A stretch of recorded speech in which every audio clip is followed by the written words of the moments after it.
सबको जय मसीह की। परमेश्वर के नाम की महिमा हो कि प्रभु ने आज हमारी जिंदगी में एक और दिन जोड़ा। परमेश्वर की विश्वास योग्यता हमारे लिए हमेशा की तरह आज भी है। वो परमेश्वर हमें ये बार बार याद दिलाता है। वचन में 365 बार लिखा है कि मत डर। प्रभु में बार बार ये कहता है कि जब मुश्किल परिस्थितियां हो उस पर विश्वास कर।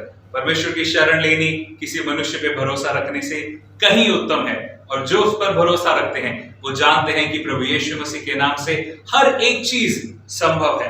तो आइए हम प्रार्थना करेंगे, प्रभु के नाम की आराधना करेंगे, उस यीशु मसीह की महिमा करेंगे जिसने हमें बचाने के लिए इस पृथ्वी पे आके अपनी जान को दिया और हमें परमेश्वर की संतान बना दिया। आइए उसी संतान की तरह हम अपने पिता से प्रार्थना करेंगे। आइए हम अपनी आंखें बंद करें और प्रार्थना करेंगे। सामर्थी पिता, प्रभु यीशु के पवित्र और जिंदा नाम से आपके सामने आते हैं, आपकी महिमा करते हैं प्रभु जी। अपने हृदय से प्रभु जी आपको धन्यवाद देते हैं कि आपने पिछले पूरा सप्ताह प्रभु हमें संभाला। जब भी प्रभु हमने आपको पुकारा आपने उत्तर दिया प्रभु जी। कई बार आपने हाँ में उत्तर दिया, कई बार आपने नहीं में उत्तर दिया, कई बार आपने इंतजार करने को कहा, पर हम जानते हैं कि आपने हर बार प्रार्थना को सुना है, क्योंकि आप जिंदा परमेश्वर हैं। धन्यवाद करते हैं प्रभु उन सारे अद्भुत कामों के लिए प्रभु जी जो आपने हमारी जिंदगियों में किए, जो आपने मेरी जिंदगी में करे परमेश्वर पिता, और जो आपने कलीसिया के सब परिवारों की जिंदगी में करे। धन्यवाद करते हैं प्रभु। पिछले बहुत समय से प्रभु हम प्रार्थना कर रहे थे, पर इन दिनों में परमेश्वर हम कई गवाहियों को सुनने पा रहे हैं। हम धन्यवाद करते हैं अब्बा पिता, आपसे मांगते हैं प्रभु कि आपकी जय हमारी जिंदगियों में होने पाए। प्रभु यीशु मसीह आपसे मांगता हूं परमेश्वर पिता, हम सब जो आज आपकी आराधना कर रहे हैं प्रभु, अद्भुत रीति से प्रभु आपको अनुभव करने पाए। प्रभु यीशु हम आपके नाम की महिमा करते हैं, प्रार्थना करते हैं पवित्र आत्मा आप हमारी अगुवाई करें।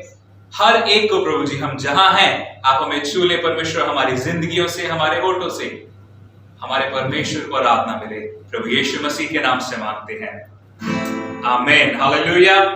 हमें गीत गाएंगे जिसमें हम अंगीकार कर रहे हैं कि प्रभु यीशु के नाम से क्या क्या हो सकता है। अगर यदि हम यहाँ पर चर्च में इकट्ठे होते तो मैं शायद आपसे पूछता कि आपके लिए प्रभु यीशु मसीह ने क्या किया, तो आप में से कोई कहता मैं बीमार था प्रभु ने चंगा किया। या अगर किसी और से पूछता तो वो बताते कि मेरी जिंदगी में ये परिस्थिति थी, प्रभु ने उसको बदल दिया। आज हम सब अलग अलग जगह पर हैं, अपने घरों में हैं, और जिस परमेश्वर की हम आराधना कर रहे हैं वो एक ही जगह से हमें देख रहा है, सुन रहा है।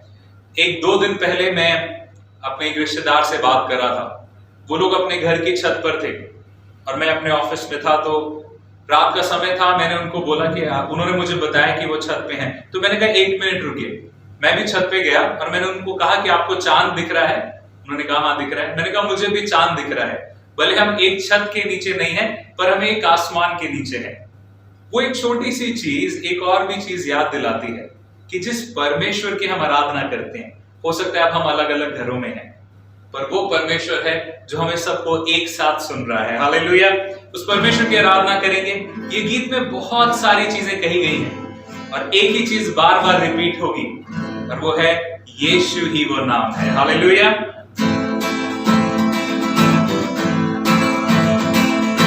अंधों को आंखें मिल जाए, यीशु ही वो नाम है। लंगड़ों को भी वही चलाए, यीशु ही वो बार। अंधों को आंखें मिल जाए, यीशु ही वो नाम है। लंगड़ों को भी वही चलाए, यीशु ही वो नाम है। एक नाम सबसे महान, बने बिगड़े सबका। एक नाम है यीशु, यीशु ही वो नाम है। एक नाम है यीशु, यीशु ही वो नाम है। गूंगों को बोली मिल जाए, यीशु ही वो नाम है। मुर्दों को भी वही जिलाए, यीशु ही वो नाम है। गूंगों को बोली मिल जाए, यीशु ही वो नाम है। मुर्दों को भी वही जिलाए, यीशु ही वो नाम है। एक नाम सबसे महान, बने बिगड़े सबका। एक नाम है यीशु, यीशु ही वो नाम है। एक नाम है यीशु, यीशु ही वो नाम है। 5 को बच्चे मिल जाए, यीशु ही वो नाम है।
घर बसाए, यीशु ही वो नाम है। 5 को बच्चे मिल जाए, यीशु ही वो नाम है। अनाथों का वो घर बसाए, यीशु ही वो नाम है। एक नाम सबसे महान, बने बिगड़े सबका नाम। एक नाम सबसे महान, बने बिगड़े सबका नाम। एक नाम है यीशु, यीशु ही वो नाम है। एक नाम है यीशु, यीशु ही वो नाम है। निर्बल को बलवान बनाए, यीशु ही वो नाम है। गढ़ों को वही गिराए, यीशु ही वो नाम है। ओ निर्बल को बलवान बनाए, यीशु ही वो नाम है। गढ़ों को वही गिराए, यीशु ही वो नाम है। एक नाम सबसे महान, बने बिगड़े सबका। एक नाम सबसे महान, बने बिगड़े सबका। एक नाम है यीशु, यीशु ही वो नाम है। एक नाम है यीशु, यीशु ही वो नाम है। एक नाम है यीशु, यीशु ही वो नाम है। एक नाम है यीशु, यीशु ही वो नाम है। उसकी महिमा करें। प्रभु हम आपका धन्यवाद करते हैं। धन्यवाद यीशु। सब लोग अपने मुंह को खोल के परमेश्वर का धन्यवाद करें। धन्यवाद करते हैं परमेश्वर पिता कि जो हमने अभी गाया वो आपने हम सब की जिंदगियों में किया है। हमने अनुभव किया है प्रभु जी आपकी अद्भुत कृपा को। हमने अनुभव किया है परमेश्वर पिता कि हम जो निर्बल हैं आपने हमें बलवान बनाया। परमेश्वर जो बांझ थे उन्होंने बच्चों को पाया।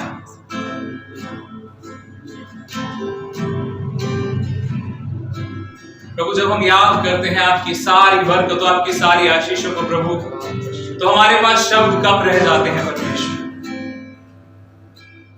प्रभु हम आपकी आराधना करते हैं क्योंकि आप योग्य हैं यहोवा परमेश्वर। मेरे परमेश्वर मेरे दिल से आपकी आराधना हो। प्रार्थना करें कहीं परमेश्वर आज मेरे घर को आप अपनी उपस्थिति से भर दें। मैं आपसे मांगता हूं परमेश्वर कि आज इस समय इस घड़ी मेरी जिंदगी से प्रभु आपके नाम को महिमा मिले। प्रार्थना करें उसका धन्यवाद करें। चाहे परिस्थिति कुछ भी हो, कोई भी चुनौती क्यों ना हो, ये विश्वास करें वो परमेश्वर जिंदा है। वो आपकी प्रार्थना को सुन सकता है।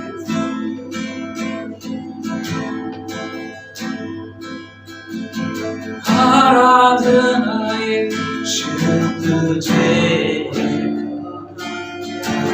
आराधना यीशु तुझे, आराधना यीशु तुझे, आराधना यीशु तुझे। उसकी महिमा उसके नाम है। आराधना यीशु तुझे, मेरी जिंदगी से यीशु। आराधना यीशु तुझे। जो कह दे वो मैं करूँगा, तेरी राहों पर मैं चलूँगा, तेरे चरणों में ही रहूँगा मेरे प्यारे यीशुए। जो कह दे वो मैं करूँगा, तेरी राहों पर मैं चलूँगा, तेरे चरणों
पीछे हो पड़ी।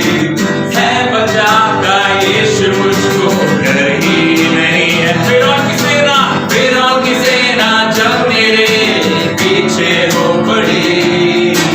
है बचाता यीशु मुझको, डर ही नहीं है। आराधना यीशु तुझे,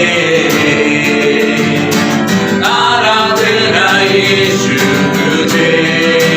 ओ आराधना यीशु तुझे, आराधना यीशु तुझे। तू जो कह दे वो मैं करूंगा, तू जो कह दे वो मैं करूंगा। तेरी राहों पर मैं चलूंगा, तेरे चरणों में ही रहूंगा मेरे प्यारे यीशुए।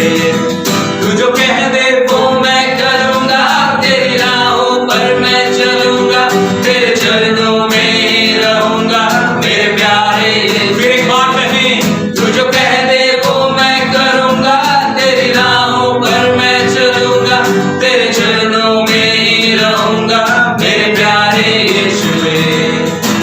आराधना यीशु तुझे, आराधना यीशु तुझे। ओ आराधना यीशु तुझे, आराधना यीशु तुझे।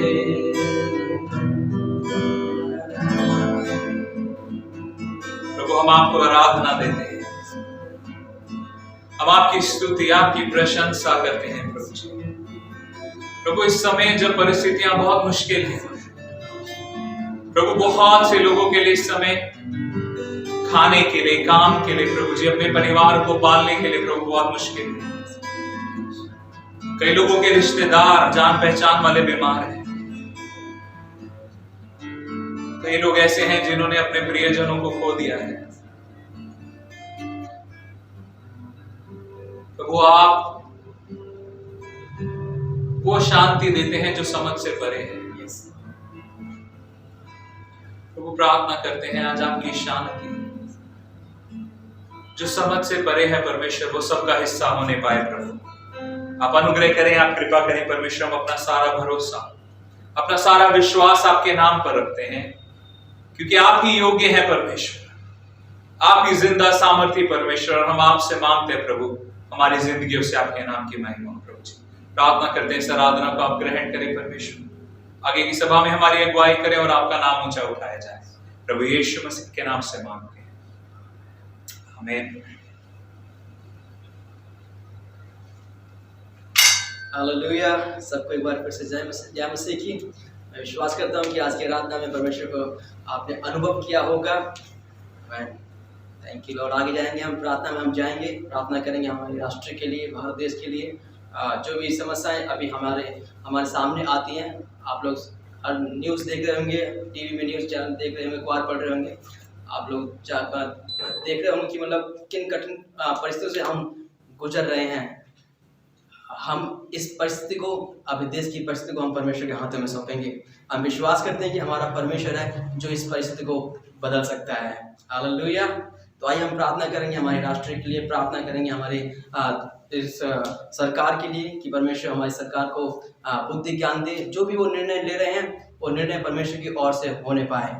और प्रार्थना करेंगे साथ में अपने लिए और अपने आस पड़ोस के लिए कि हर एक को परमेश्वर बचा के रखे और जल्द से जल्द हमारे इस देश को परमेश्वर कोरोना से, इस महामारी से आज़ाद करे। आइए आंखें बंद करेंगे, अपने सरों को झुकाएंगे, इस भारत देश को अपने हम परमेश्वर के चरणों में हम रखेंगे।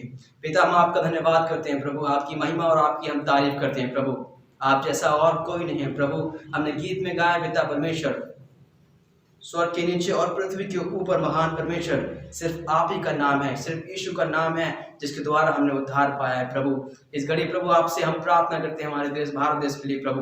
हम धन्यवाद करते हैं प्रभु, हम अलग अलग जगहों से इकट्ठे होकर प्रभु, एक मन होकर प्रभु तो से हम प्रार्थना करते हैं प्रभु, हमारा भारत देश को प्रभु आप आज़ाद कीजिए प्रभु। जिस कठिन परिस्थिति से पिता परमेश्वर हमारा देश इस घड़ी गुजर रहा है प्रभु, आपसे प्रार्थना करते हैं प्रभु हमारे देश को प्रभु इसे निजात दिलाएं प्रभु। जो लोग अपने प्राणों को खो रहे हैं प्रभु इस बीमारी में पिता, आपसे प्रार्थना करते हैं प्रभु आप अनुग्रह कीजिए प्रभु।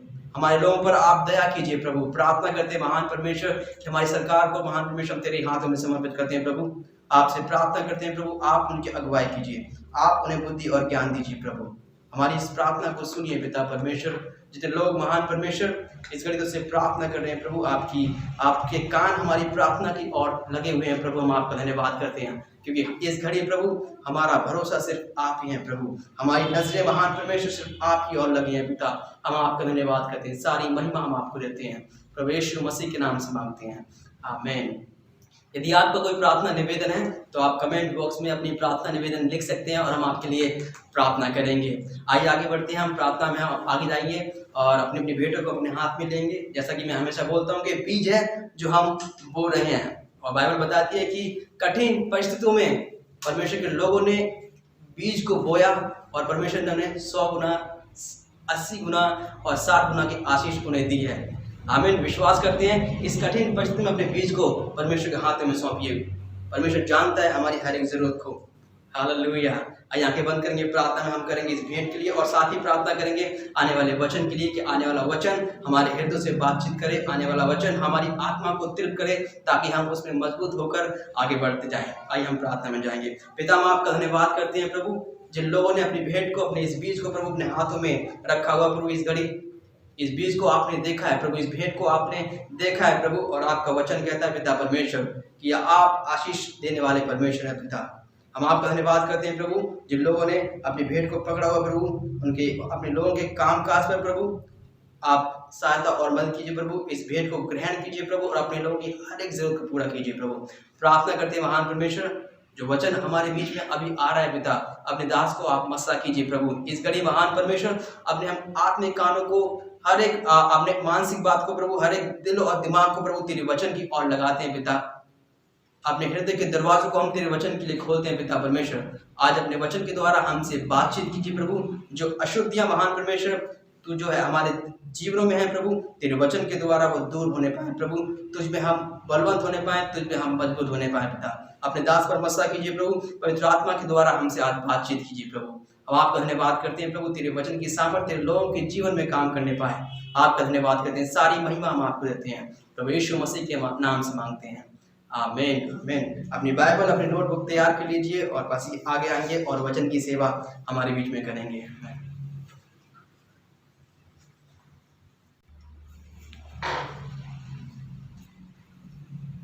हालेलुया। प्रभु के नाम की महिमा हो कि परमेश्वर ने अपनी कृपा हम पर करी है और हमें ये मौका दिया है कि हम परमेश्वर के वचन को सुन सकते हैं।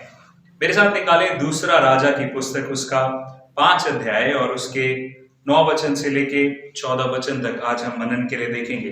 दूसरा राजा की पुस्तक, उसका 5 अध्याय, उसके 9 वचन से लेके 14 वचन तक हम लोग देखेंगे। आइए वचन में जाने से पहले हम प्रार्थना करेंगे और प्रभु के अनुग्रह, प्रभु की कृपा को अपनी जिंदगियों के लिए मांगेंगे।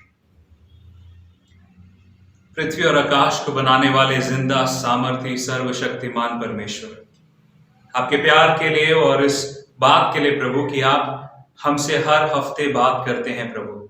अपने वचन के द्वारा प्रभु जी आप इस कलीसिया को तैयार कर रहे हैं, मोड़ रहे हैं प्रभु जी, एक आकार दे रहे हैं प्रभु जी, तैयार कर रहे हैं आप अपनी दुल्हन को प्रभु, जब आप हमें लेने के लिए आने वाले हैं।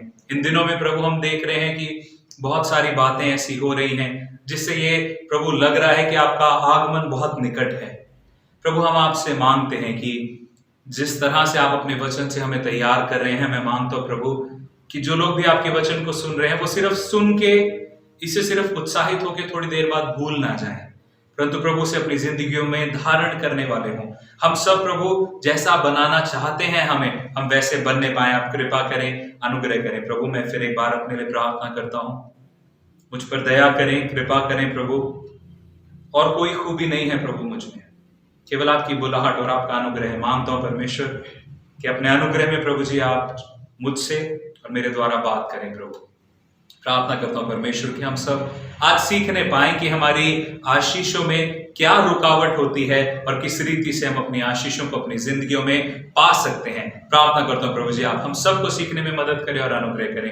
प्रभु यीशु मसीह के नाम से मांगते हैं, आमीन। दूसरा राजा की पुस्तक, उसके 5 अध्याय में हम एक नाम पढ़ते हैं और वो नाम है नामान कोढ़ी का। बहुत बड़ा हिस्सा है ये, और ये बहुत फेमस कहानी है, पर कई लोग ऐसे हैं जिन्होंने इस वाकया के बारे में शायद नहीं पढ़ा हो। आज हम इसके द्वारा एक चीज देखेंगे कि कई बार हमारी जिंदगियों में आशीष क्यों रुक जाती है, या क्यों आशीष को हम अनुभव नहीं कर पाते। विश्वास करते हैं, हमें पता है कि प्रभु कर सकता है, पर फिर भी वो आशीष हमारी जिंदगियों में होती क्यों नहीं है, प्रकट क्यों नहीं हो पाती। और फिर क्या चीजें कर सकते हैं हम जिसके द्वारा वो आशीषें जो होनी चाहिए हमारी जिंदगी में, वो कैसे हमारी जिंदगी में आ सकती हैं। इस अध्याय के अंदर एक व्यक्ति है जिसका नाम है नामान। ये नामान जो है एक बड़ा शूरवीर व्यक्ति है, सेनापति है। पहले वचन में 5 अध्याय के हम देखते हैं, अराम के राजा का नामान नामक सेनापति था, जो अपनी स्वामी की दृष्टि में बड़ा और प्रतिष्ठित पुरुष था। अब ये व्यक्ति जो है वो सेनापति है, इसका बहुत प्रभाव है, लोग इसका बड़ा आदर करते हैं, पर इसकी जिंदगी में एक समस्या है कि ये कोढ़ी है। अब इसके लिए एक बहुत बड़ी बात है कि कोढ़ के बावजूद ये इतना अच्छा सैनिक था, इतने अच्छे से युद्ध करता था कि अब ये सेनापति बन गया है। बहुत कुछ इसने किया, पर ये एक रुकावट है जो इसकी जिंदगी में है। अब इसके घर में एक इस्राएली दासी थी। ये लोग वो थे जो इस्राएलियों को गुलाम बना के ले आए। अब इसके घर में एक नौकर की तरह वो इस्राएली लड़की है, पर उसने ये चुना कि अपने मालिक को गवाही दे। अब आप सोचिए कि ये इसका चरित्र और इसका व्यवहार भी बहुत अच्छा रहा होगा कि जो लोग उसके साथ काम कर रहे हैं, उसके घर में काम करने वाली लड़की है, वो भी अपने मालिक के कोढ़ को देखे ये नहीं कह रही कि अच्छा है, तेरे जैसे व्यक्ति के साथ ऐसा ही होना चाहिए, पर वो कह रही मेरा मालिक कितना भला है, इसकी जिंदगी में कोढ़ है, मैं इसको बता दूं कि यदि यहोवा परमेश्वर के दास किसी भविष्यवक्ता से प्रार्थना करवाएगा तो ठीक हो जाएगा। उस लड़की ने बताया, नामान ने यह तय किया कि ठीक है, मैं जाऊंगा और वहां पर इस्राएल में जाके मैं एक भविष्यवक्ता से प्रार्थना करवाऊंगा। अराम ने जो राजा था उसने एक चिट्ठी लिख के इस्राएल के राजा के नाम भेज दी कि अब मेरा सेनापति आ रहा है और मैंने सुना है कि तुम्हारा परमेश्वर चंगा करता है, तो इसको चंगा करके मेरे पास वापस भेजना। जब ये वो चिट्ठी लेके राजा के पास पहुंचा तो राजा ने देखा कि ये चिट्ठी है, और राजा ने अपने कपड़े फाड़ लिए ये सोच के कि क्या मैं किसी को चंगा कर सकता हूं। एलिशा परमेश्वर का जो दास है उसको ये वचन पहुंचा कि राजा ने अपने राजसी वस्त्र फाड़ दिए दुख में कि मैं कैसे किसी को चंगा कर सकता हूं। तब एलिशा ने क्या जवाब दिया, दूसरा राजा उसका 5वां अध्याय और उसके 9 वचन से हम देखते हैं। तब नामान घोड़ों और रथों समेत एलिशा के द्वार पर आकर खड़ा हुआ। एलिशा ने कहा था कि उसको मेरे पास भेजो। 8वें वचन में, तूने क्यों अपने वस्त्र फाड़े? अब वह मेरे पास आए, यानी कि नामान मेरे पास आए, तब जान लेगा कि इस्राएल में एक भविष्यवक्ता है। तब नामान घोड़ों और रथों समेत एलिशा के द्वार पर आकर खड़ा हुआ। तब एलिशा ने एक दूत से उसके पास यह कहला भेजा, तू जाकर यरदन में 7 बार डुबकी मार, तब तेरा शरीर ज्यों का त्यों हो जाएगा और तू शुद्ध होगा। परंतु नामान क्रोधित हो गया और यह कहता हुआ चला गया, मैंने तो सोचा था कि अवश्य वो मेरे पास बाहर आएगा और खड़ा होकर अपने परमेश्वर यहोवा से प्रार्थना करके कोढ़ के स्थान पर अपना हाथ फेरकर कोढ़ को दूर करेगा। क्या दमिश्क की अबाना और पर नदियां इस्राएल के सब जलाशयों से उत्तम नहीं? क्या मैं उनमें स्नान करके शुद्ध नहीं हो सकता हूं? इसलिए वह क्रोध से भरा हुआ लौटकर चला गया। यहां पर एक व्यक्ति है जिसको किसी ने बताया कि इस्राएल में जिस परमेश्वर की आराधना इस्राएली लोग करते हैं उसका भविष्यवक्ता यदि तेरे लिए प्रार्थना करेगा तो तू ठीक हो जाएगा। इसने उस बात पर विश्वास किया। ये जो है व्यक्ति, इसने ऐसा नहीं है कि विश्वास नहीं किया, अविश्वास के कारण इसकी आशीष नहीं रुकी। इसने विश्वास किया कि अब मैं वहां जाऊंगा तो हो सकता है, क्योंकि जब हम देखते हैं ना कि उसने क्या कहा कि मैं तो उम्मीद कर रहा था वो बाहर आएगा, हाथ रखेगा तो मैं ठीक हो जाऊंगा, तो उसको ठीक होने पे संदेह नहीं था, उसको विश्वास था कि परमेश्वर आशीष देगा। हम सबको भी ये विश्वास तो है कि परमेश्वर आशीष देता है। हमने गवाहियां सुनी है लोगों की उसने उस लड़की की गवाही सुनी कि हाँ वहां पर एलीशा तेरे लिए प्रार्थना करेगा तो ठीक हो सकता है। वो राजा ने भी कहा कि ठीक है जाओ, ये विश्वास करके आया, विश्वास की कमी नहीं थी। फिर क्या चीजें हुई जिसकी वजह से इसकी जिंदगी में वो चंगाई नहीं आई? क्या कारण था कि इसकी आशीष क्यों रुक रही थी? सबसे पहली चीज इसकी जिंदगी में घमंड था। ये जब एलीशा के पास आया तो ये आया तो अपने कोड के लिए है, परंतु अपने आप को सेनापति ही मान रहा है। एलीशा के पास ये सेना के काम से तो नहीं आ रहा। एलीशा के पास ये एक कोड़ी है जो चंगाई के लिए आ रहा है, पर इसके अंदर घमंड था। वो हमें कैसे पता लगता है? अब देखिए, जब एलीशा के पास आया तो एलीशा ने खुद एलीशा बाहर नहीं आया। एलीशा ने अपना नौकर, अपना दास, अपना सेवक भेजा और कहा उसको जाके बोल दो, वो बाहर ही खड़ा है, उसको जाके बोल दो यरदन में जाके डुबकी लगा ले 7 बार तो वो ठीक हो जाएगा। अब यहां पर इसका घमंड प्रकट होता है, परंतु नामान क्रोधित होकर यह चला गया। मैंने तो सोचा अवश्य वो मेरे पास बाहर आएगा। ओ, इससे हमें पता लगता है घमंड कैसे। उसने ये सोचा कि मैं तो इतने बड़े राजा का इतना बड़ा सेनापति हूं, जब मैं एलीशा के घर आऊंगा तो एलीशा की जिम्मेदारी बनती है कि वो मेरे पास बाहर आए। आपको परमेश्वर के पास जब भी परमेश्वर से कुछ चाहिए तो सबसे पहली चीज आपको अपने आप को खाली करना होता है। एक भरे हुए बर्तन को प्रभु भर नहीं सकता। यदि आप अपने अतीत में आप जैसे थे वो वही सारी चीजें सोच के आप प्रभु के पास आएंगे तो फिर काम नहीं बन सकता।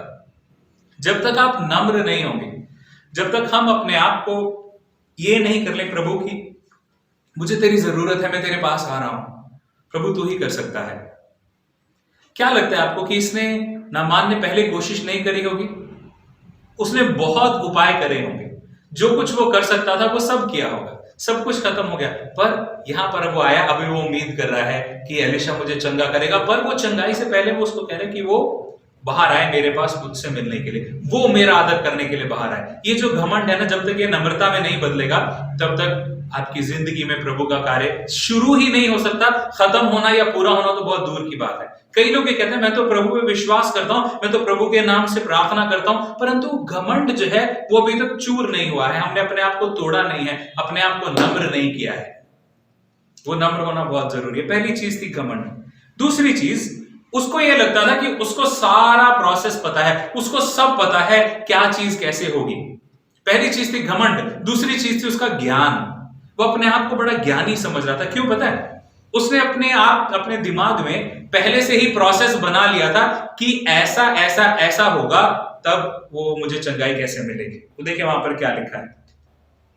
उसने कहा मैंने तो सोचा था अवश्य वो मेरे पास बाहर आएगा, फिर खड़ा होकर अपने परमेश्वर यहोवा से प्रार्थना करेगा और कोढ़ जिस स्थान पर है उस पर अपना हाथ फेर कर कोढ़ को दूर करेगा। वो अपने दिमाग में पूरा इस सीन को कि ये सीन कैसे होना है उसको डायरेक्ट करके आया था। वो निर्देशन करके आया था, मैं जाऊंगा, एलीशा बाहर आएगा, वो बाहर आके मुझसे मिलेगा, हमारी नमस्ते होगी और उसके बाद वो प्रभु को पुकारेगा, हे प्रभु तू इसको छू ले, और फिर वो ऐसे हाथ फेरेगा और फिर मैं चंगा हो जाऊंगा। ये पूरी तैयारी करके आया था। एलीशा ने उसको बोला, बुलवाया, किसी को बोल के एलीशा ने कहा कि इसको कह दो वहां जाके डुबकी लगा ले। चंगाई तो उसी तरीके से मिलनी थी। इसको लगता था मेरा तरीका बेटर है। पहली चीज इसको घमंड था। दूसरी चीज इसको लगता था परमेश्वर को कार्य मेरे तरीके से करना है। हम सब भी कई बार, क्योंकि मैं पासवान हूं, आप जो प्रचार सुन रहे हैं आप में से भी कई लोग आए हैं, पास्टर जी हमारे घर में बड़ी समस्या है, बड़ी प्रॉब्लम है, और फिर मैंने आपको एक बात बताई कि आपको ये चीज करनी है और ऐसे करना है। आपने यहां पे तो हां कर ली, पर घर जाके जो आपको ठीक लगता था, जैसे आप करना चाहते थे, आपने वैसे किया और परिस्थिति आज भी वैसी ही है। आज जब हम कुछ बात कर रहे थे अपने परिवार में, कलीसिया के कुछ लोगों को लेके, आज भी मुझे सुनने को मिला कि एक परिवार है जहां पर वो समस्या है जो बहुत समय से चल रही है, और उसके विषय में मैंने सिखाया, समझाया, यहां पर बिठा के समझाया, पर जो तरीका मैंने बताया, जो प्रक्रिया मैंने बताई, उस प्रक्रिया को नहीं ग्रहण करना सीखा गया, नहीं चुना गया। उन्होंने कहा कि नहीं, हम तो जी, हमारे तो पूर्वज ऐसे करते हैं, हमारे तो घरों में ऐसा होता है, हमारे समाज में तो जी ये प्रोसेस है, ऐसा होता है, हम तो ऐसा करेंगे। और वो वही उसी रीति से चलने की वजह से आप अपनी जिंदगी में प्रभु के उस शांति और अनुग्रह को अनुभव नहीं कर पा रहे। ये जो आपका अति ज्ञान है ना, वो इस ज्ञान के सामने जब तक झुकेगा नहीं, तब तक इस वचन के कार्य, परमेश्वर के कार्य पूरे नहीं होंगे। पहली चीज था उसका घमंड, दूसरी चीज थी उसका ज्ञान, तीसरी चीज तो बड़ी रुकावट बन जाती है, वो है गुस्सा। घमंड, ज्ञान और गुस्सा। उसको एलीशा ने जो भी कहा, वो इतना, वचन क्या कहता है कि वो क्रोधित होकर, 11वां वचन, परंतु नामान क्रोधित होकर ये कहता हुआ वहां से चला गया कि अरे मैंने तो ये सोचा था ये करेगा, वो करेगा। जरूरत किसको है? क्या एलीशा ने उसको बुलाया था? क्या एलीशा गया था उसके घर पे? नहीं। इसको जरूरत है, ये एलीशा के पास, एलीशा से मदद मांगने के लिए आया। एलीशा ने बोल दिया ये करो। एलीशा ने ये तो नहीं कहा कि तू ठीक नहीं होगा। एलीशा ने ये नहीं कहा मैं तेरे लिए प्रार्थना नहीं करूंगा या मैं कुछ नहीं करूंगा। एलीशा ने उसको प्रॉब्लम का बिल्कुल तुरंत से एक हल बता दिया, पर इसको इस बात से क्रोध हो गया। क्यों? क्योंकि इसने अपने आप को कुछ बहुत बड़ा समझ रखा था, अपने दिमाग में प्रक्रिया बना रखी थी कि ऐसे ही परमेश्वर के दास को कार्य करना है। कई बार हमें लगता है हमें तो सब पता है जी, हमारे हिसाब से होना चाहिए, परंतु नहीं होता। एक परमेश्वर का दास आपको खुश करने के लिए नहीं है, परमेश्वर का दास परमेश्वर को खुश करने के लिए है। यदि मैं एक पासवान के तौर पे आपको खुश करने लग जाऊंगा, परमेश्वर की इच्छा की बजाय मैं आपकी इच्छाओं पे चलने लग जाऊंगा, उसमें सबसे बड़ा नुकसान पता है किसका होगा? आपका। आपकी जिंदगी में बेस्ट क्या है आपको नहीं पता। आपको भविष्य पता है? नहीं पता। क्या मुझे आपका भविष्य पता है? नहीं पता। पर किसको पता है? वो परमेश्वर को पता है। एक परमेश्वर के दास को प्रसन्न किसको करना है? परमेश्वर को। पर वो इसी बात से क्रोधित हो गया, उसको चंगाई मिलते मिलते बस उसके क्रोध ने रुकावट डाल दी और वो मुड़ के चला गया। इसलिए उसकी जिंदगी में आशीष नहीं आ रही थी। पर एक चीज हुई कि उसको फिर वो आशीष मिली कैसे, और ये जो प्रक्रिया है आशीष मिलने की, हमने सुना तो बहुत है, पर जो लोग इसमें जुड़े हुए थे उनके बारे में हमने ज्यादा बात नहीं करी। जल्दी से देखें आगे 13 और 14 वचन में क्या हुआ। वो वहां से लौटकर चला गया। तब उसके सेवक उसके पास आकर कहने लगे, हे मेरे पिता, हे हमारे पिता, यदि भविष्यवक्ता तुझे कोई भारी काम करने की आज्ञा देता तो क्या तू उसे ना करता? फिर जब वह कहता है कि स्नान करके शुद्ध हो जा, तो कितना अधिक उसे मानना चाहिए? तब उसने परमेश्वर के भक्त के वचन के अनुसार यरदन को जाकर उसमें 7 बार डुबकी मारी और उसका शरीर छोटे लड़के का सा नया हो गया और वह शुद्ध हो गया। 3 चीजें थी जिसकी वजह से उसकी चंगाई रुकी हुई थी। उसका घमंड, उसका ज्ञान की मुझे तो सब पता है, और तीसरा उसका गुस्सा।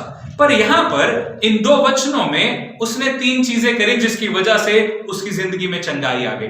सबसे पहली चीज जो उसने करी, उसने सुना। हम लोग कई बार जब हमारी जिंदगी में घमंड है, हमें तो सब पता है वाला बर्ताव हम करने लग जाते हैं, हम क्रोध में रहते हैं, तो हम सुनना बंद कर देते हैं, सही बातों को सुनना बंद कर देते हैं, सही लोगों की अगुवाई में, सही लोगों की विचारों पे चलना बंद कर देते हैं, परमेश्वर की बातों को सुनना बंद कर देते हैं। और ये याद रखें मेरे प्रियो, ये जो कान है ना, इनमें कोई ढक्कन नहीं है। आंखों को आप कर सकते हैं, आंखों को आप बंद कर सकते हैं। कानों को बंद करने के लिए क्या है? कई लोग सोचते हैं कि मैं ठीक है वचन नहीं सुन रहा, पर मैं कुछ और भी नहीं सुन रहा। ये याद रखें कि आपके कान हमेशा खुले, कोई ना कोई तो आपके कान में बात कर ही रहा है।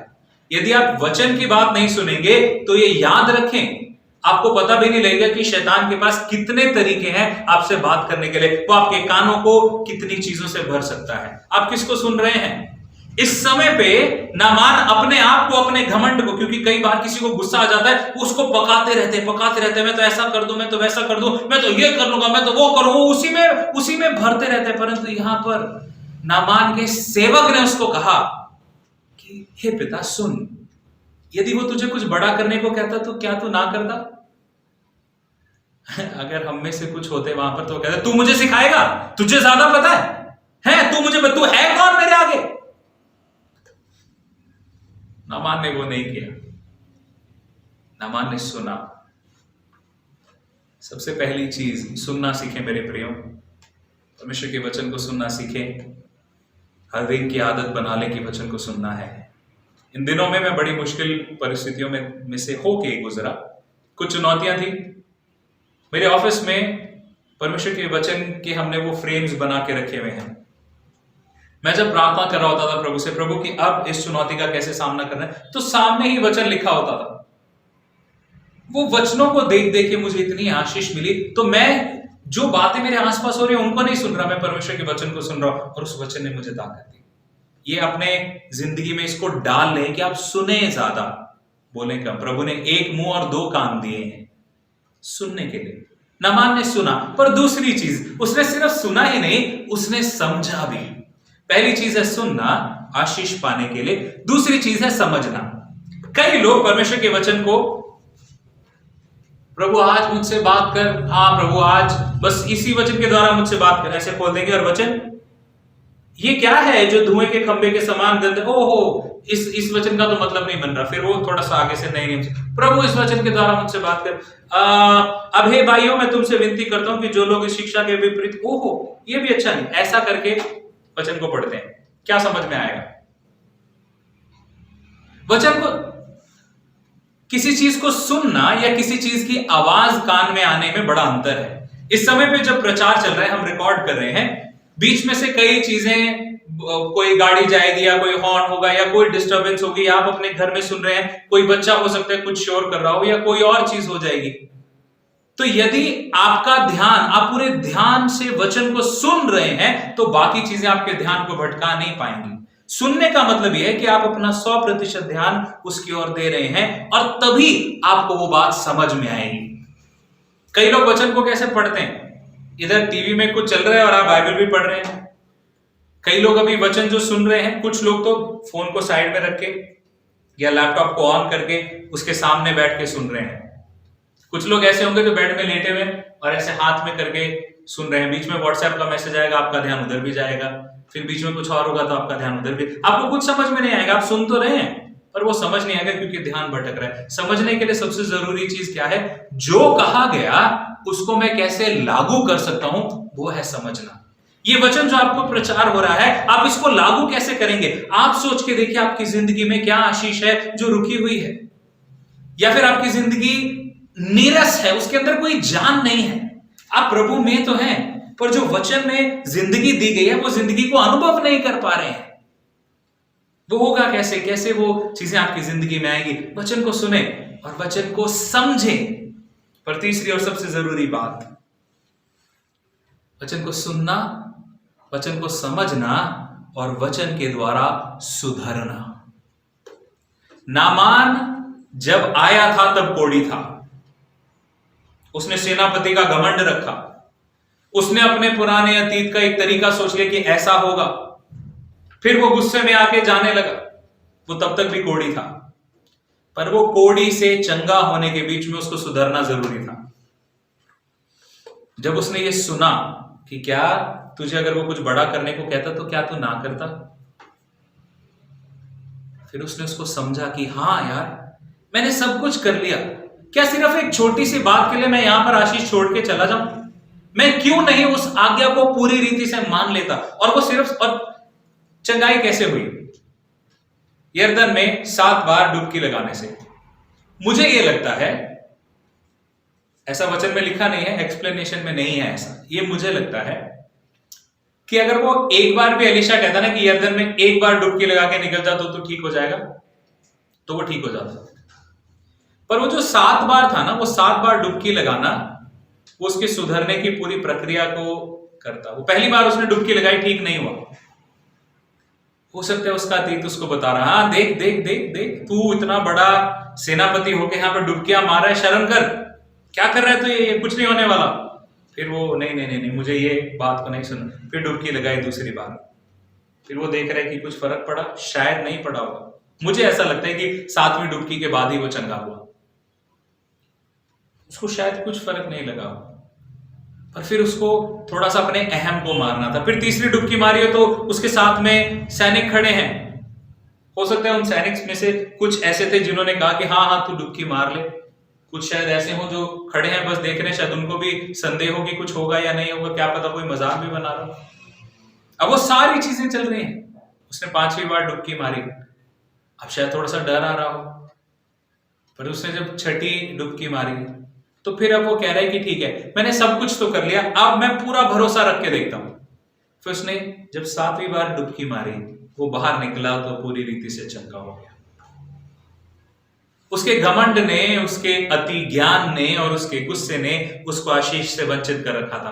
पर जब उसने वचन को सुनना, वचन को समझना और वचन के द्वारा सुधरना शुरू किया, याद रखें मेरे प्रियो, वचन को सुनना और समझना भी एक बात है कि आपको वचन समझ में तो आ रहा है, पर यदि आप उसको लागू नहीं कर रहे हैं, उसके द्वारा सुधर नहीं है, तो भी आपकी जिंदगी में कुछ नहीं बदलने वाला।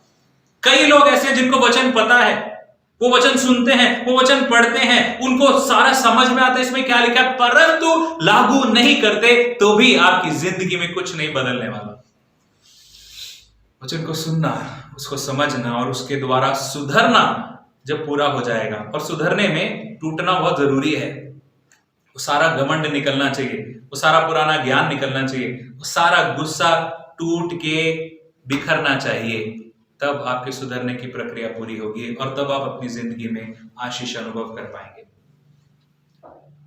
कई लोगों को लगता है कि बहुत ज्यादा गुप्त ज्ञान वाला प्रचार हमारी जिंदगी बदलेगा। यदि गुप्त ज्ञान वाला प्रचार जिंदगी बदलता तो फिर इसमें सारा गुप्त ज्ञान ही होता। परमेश्वर का वचन 90% जो हमें करना है, सीखना है, समझना है, हमारी जिंदगी के लिए जरूरी है, वो इसमें साफ शब्दों में सीधा सीधा लिखा हुआ है। 10% चीजें ऐसी हैं जो हमें सीधी सीधी समझ में नहीं आएंगी। जब मैं बाइबल कॉलेज में पढ़ता था तो हमारे प्रोफेसर थे डॉक्टर जेकब चेरेन। मैं जो भी प्रचार करता हूं उसमें जो कुछ भी वचन से सीखा है उसमें एक बहुत बड़ा सहयोग है उनका। प्रभु ने बहुत आशीष और बरकत दे। वो हमें एक बारी पढ़ा रहे थे कि वचन को कैसे समझना है। उन्होंने ABC बताया। A फॉर एप्पल, सेब की तरह। सेब को धोया और सीधा खा लिया।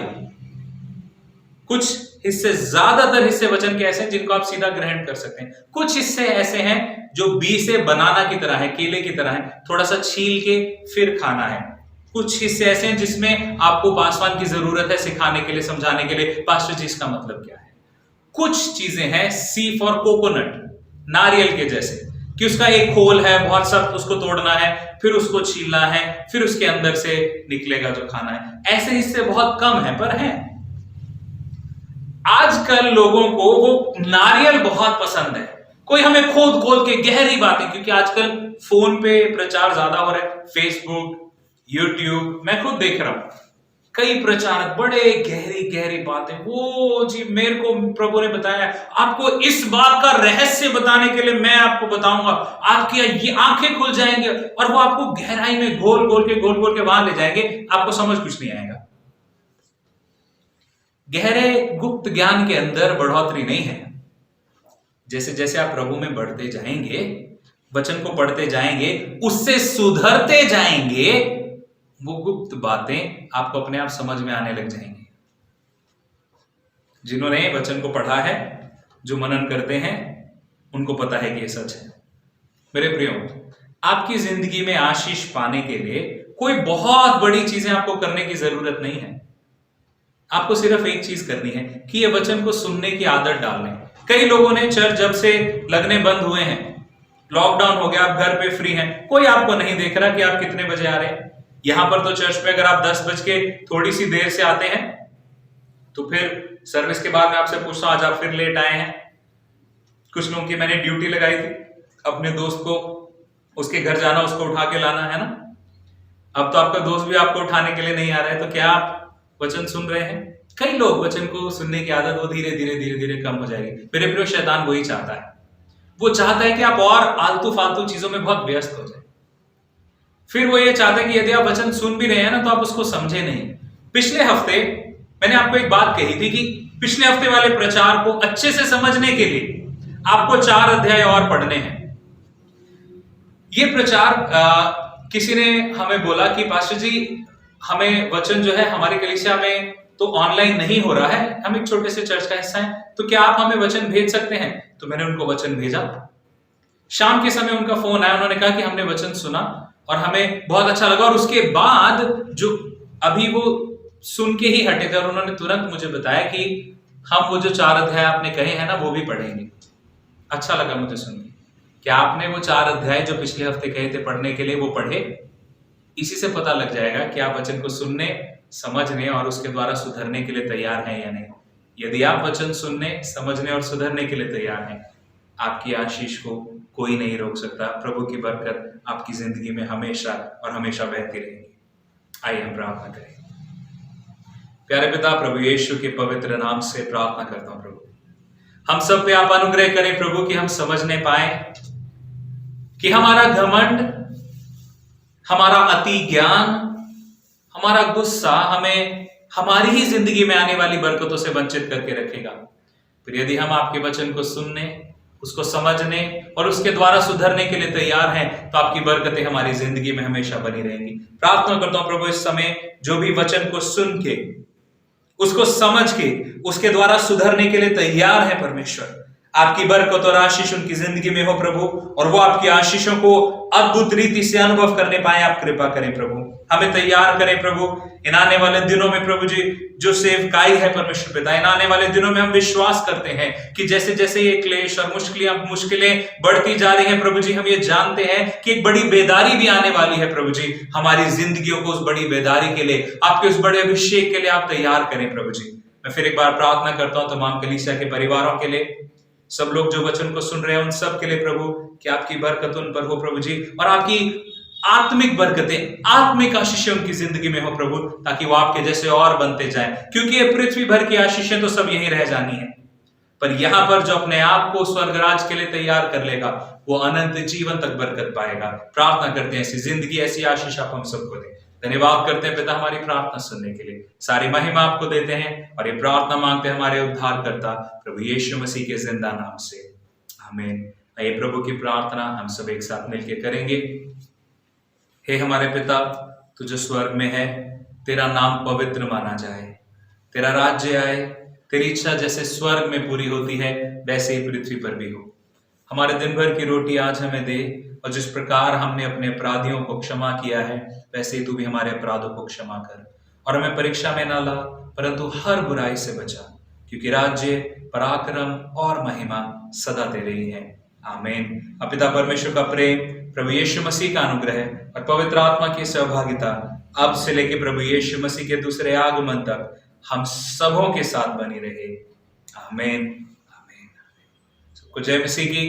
परमेश्वर आपको बहुत आयत से आशीष दे। इन दिनों में एक चीज याद रखें, ये वचन जो आपने सुना है उस पर चलें, और एक और चीज कि अपने आसपास में देखें, यदि कोई आपको पता है कोई जरूरत में है, चाहे वो कोई भी हो, आप उनकी मदद जरूर करें। हम एक मुश्किल दौर से गुजर रहे हैं, और यदि कोई ऐसा है कलीसिया में परिवार जो एक मुश्किल दौर से गुजर रहा है, प्लीज हमें बताएं, हमसे जो बेस्ट हो सकेगा हम आपकी मदद करेंगे। हम एक परिवार हैं, यदि आप बताएंगे नहीं तो हमें पता नहीं लगेगा। हम सब मिलके इस मुश्किल समय से निकलेंगे, जयवंत होंगे प्रभु यीशु मसीह के नाम के द्वारा, आमीन। प्रभु आपको आशीष दे।